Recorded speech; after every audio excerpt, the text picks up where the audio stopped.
Previously on Thorium without crafting. With Skeleton.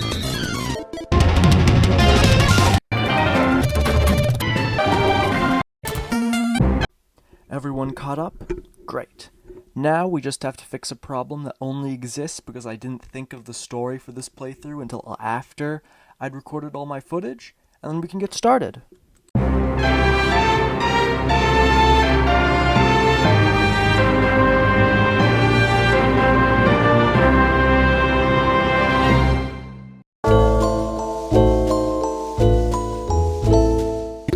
As you may remember at the end of part 1, we had made it to early hard mode before we hit a wall. Simply put, our gear was garbage, our DPS was horrible, there were no good weapons, and we couldn't kill anything to get better weapons. But I'm here to tell you that it stops now. We are going to get out of this pit of progression if it's the last thing I do. And the first step is to build an AFK farm. Now, normally an AFK farm is just a nice thing to have to make grinding a little easier, but it is a necessity in this run, for the simple fact that we can't craft the mech boss spawners, which all 3 are required to kill in order to progress. Now, they have a chance to drop from any enemy that drops coins, but as I mentioned before, our damage is garbage. It's not going to be efficient, and with our survivability being garbage, it's not even going to be easy. So, I looked up a guide on an AFK farm that I'm told was very efficient, and I started hollowing out a space. All that's left is to put some lava in the kill zone, and we can't get lava. Because you see, we can't craft a bucket to pick it up and move it somewhere else. We can't craft liquid pups to suck it out and spit it out somewhere else. We can't do lava fishing to get lava bombs. We can't do jack. But I more or less anticipated this, so I look around for some dart traps, and then I wire up a scuffed contraption. Now, in theory, dart traps can only fire every 3.3 seconds. So the different timers should ensure that I'm not wasting any time and that every dart trap goes off at a different time so they don't give iframes and only have the same effect as one hitting. Now, that's still horrible, but I did take the liberty of clearing the tier 1 Old One's army, which I am massively overgeared for. I'm like 4 bosses ahead in progression, but it does give me the war table, which lets me have 2 horribly mediocre sentries instead of 1. So, the farm is done. Set up a bed so I can speed up time and wait for mech and boss natural spawns to occur, and we're set. We now have the inconsistency of getting the mech bosses to spawn solved. But that doesn't change the fact that we don't have a way to kill them before the night is over. Now, I remembered from my earlier preliminary attempt at Skeletron Prime that even though my scuffed arena and Drider wings give me sufficient vertical mobility, my horizontal mobility leaves something to be desired. With only the equivalent of unupgraded Hermes boots available, I need something better. So a quick trip to the cobbler, just idly browsing, and I see that the crash boots have a 20% boost to movement speed and acceleration. It's hard to know if that's immediately good without putting it into practice, so I did, and it is. It's really good. But with that problem resolved, now feels like a good time to use one of the summons I got from the AFK farm to test out just how far do I have to go before I can kill a mech boss. And it goes about as well as you can expect. The mobility works surprisingly well. I'm able to outrun most of Skeletron Prime's attacks, aside from the laser arm, but once I recognize this, it's not too much trouble to target it specifically and take it down. But here is where things take a turn for the worst, as you might have noticed that I'm still using the Tommy gun, which has low base damage and high fire rate and piercing bullets, making it suited for large groups of enemies. Crowd control, not single target damage. and as soon as I see, via the obsidian clock I placed at the top of my arena, time is running out, I do my best to focus on the head, but it's just not enough.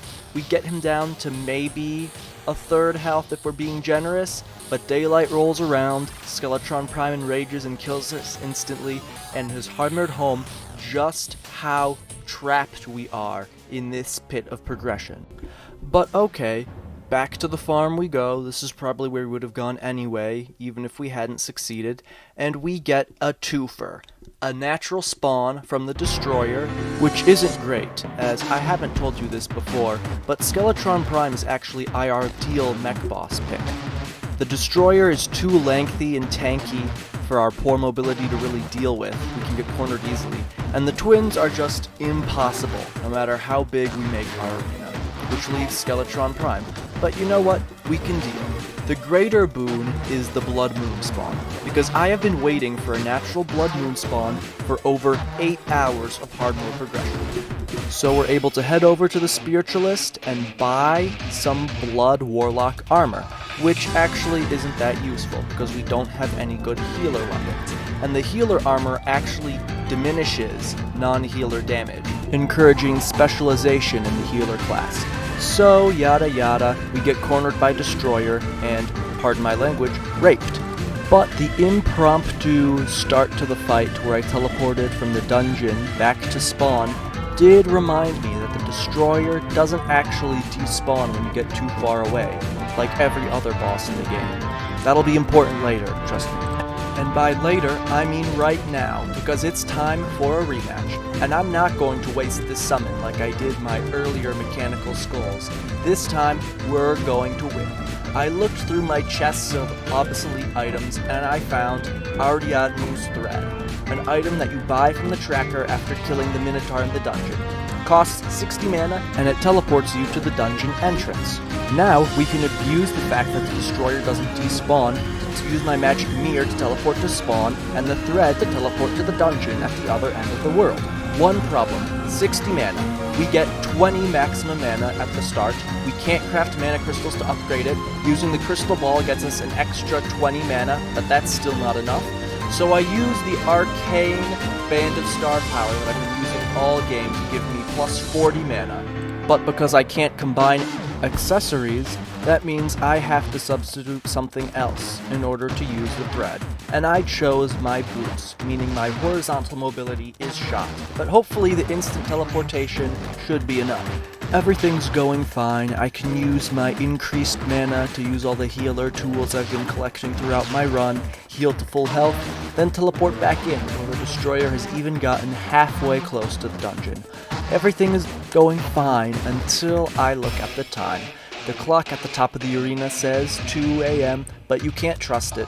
It's not as exact as a gold watch would be, so I only know the hour. It can be anything but 2 a.m. to 2:59 a.m., and that means that there is only 2.5 minutes left before the Destroyer despawns, and I am a little less than halfway done.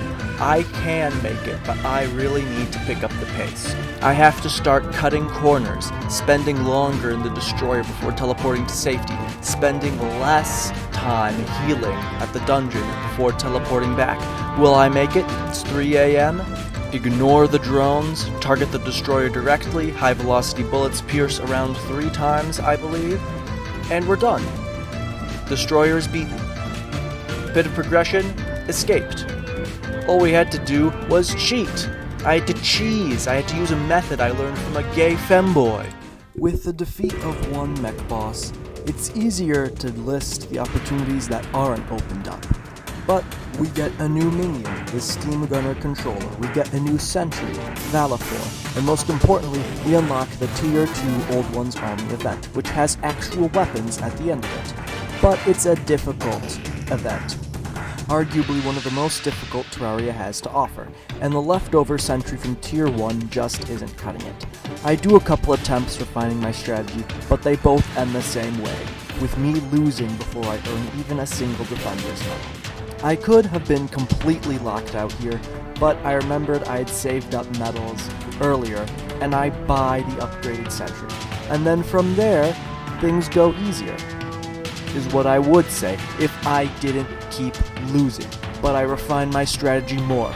Valifor, despite having homing projectiles, only attacks if an enemy is directly in front of him. So he's best used directly in front of one of the portals. I can stack a couple Nimbus rods in front to support him, and then that is still not good enough as even a single Queen Spider staff.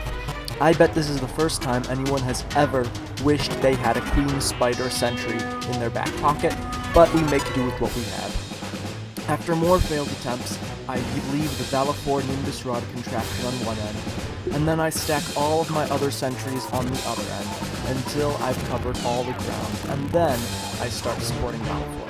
This is so, rather than damaging both sides of enemies equally, meaning that they will both arrive at the crystal at half health, leaving me no safe place to shoot, it'll be a little more staggered, letting me pick them off with my mediocre weapons. But we're still not done refining.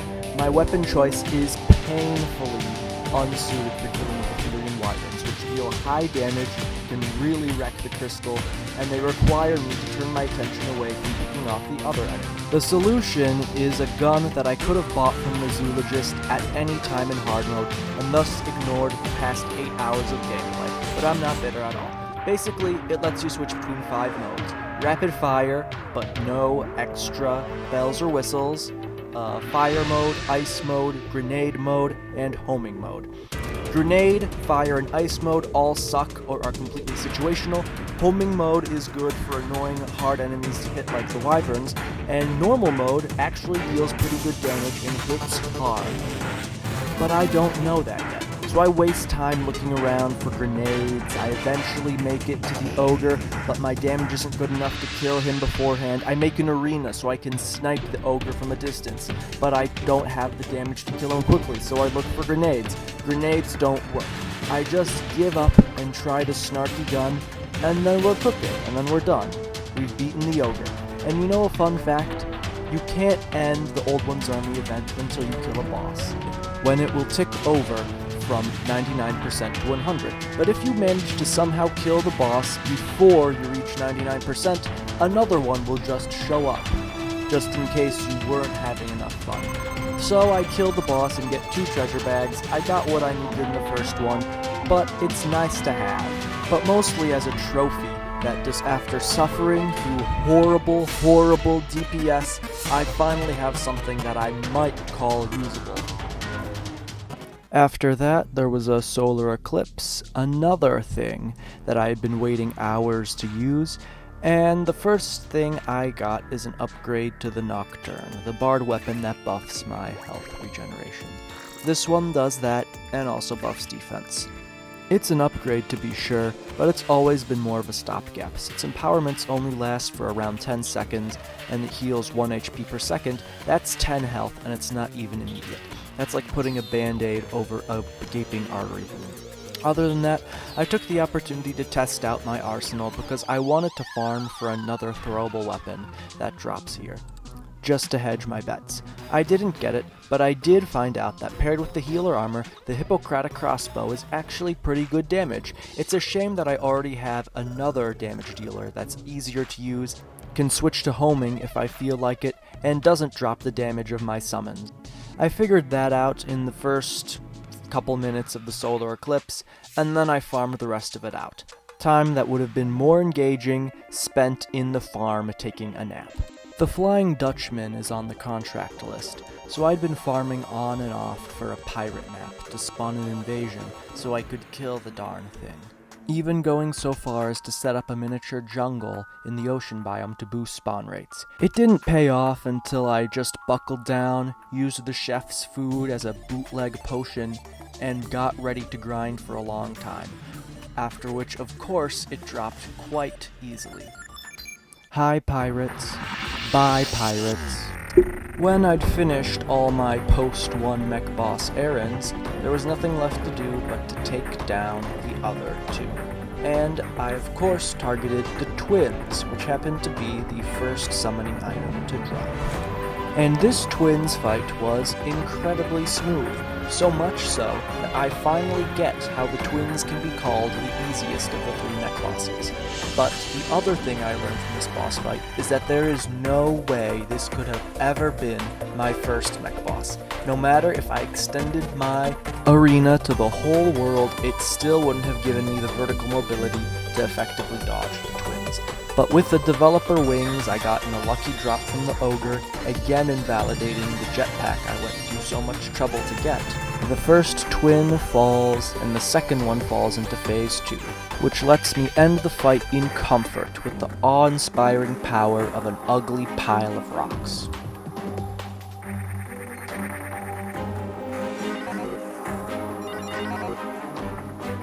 And that clinches it. There's nothing I have left to do but to take down Skeletron Prime, which will entail chilling in my AFK farm until he spawns or I get the very low drop of a summon. It doesn't cost anything but time, which I have a lot of, or so I thought. But I'm trying to do this YouTube thing at least somewhat properly, which means regular uploads, which means spending as much time editing as I do gaming. But I'm getting into the habit, and I'm hopefully increasing the overall speed with which I can make these videos, as well as the quality of those videos. Feel free to yell at me if you notice any noticeable downgrades. But from here, it's all smooth sailing. We've broken out of the pit, the cycle, and now all that's left is to kill Skeletron Prime and go on a rampage. Take down the Lich, take down Plantera, finish up the contracts, rampage through the dungeon, take down either Golem or the Forgotten One, you get the idea. And hopefully, you will watch it with me in the next installment. I'll see you next time.